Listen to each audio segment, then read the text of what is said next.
National Weather Service in Austin, San Antonio has issued a tornado warning for southwestern Atascosa County until 4:45 p.m. Central Daylight Time. At 4:14 p.m. Central Daylight Time, a severe thunderstorm capable of producing a tornado was located near Charlotte, moving north at 10 miles per hour. Hazard, tornado and quarter-size hail. Source, radar indicated rotation.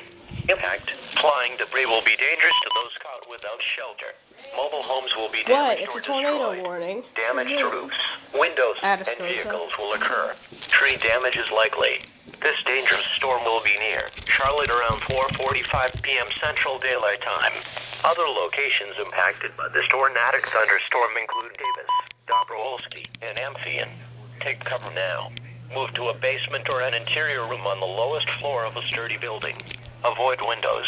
If you are outdoors, in a mobile home, or in a vehicle, move to the closest substantial shelter and protect yourself from flying debris.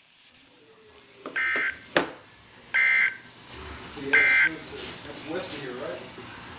The current time is 4:16 p.m. Central. South or west? No, yeah, that's south of here.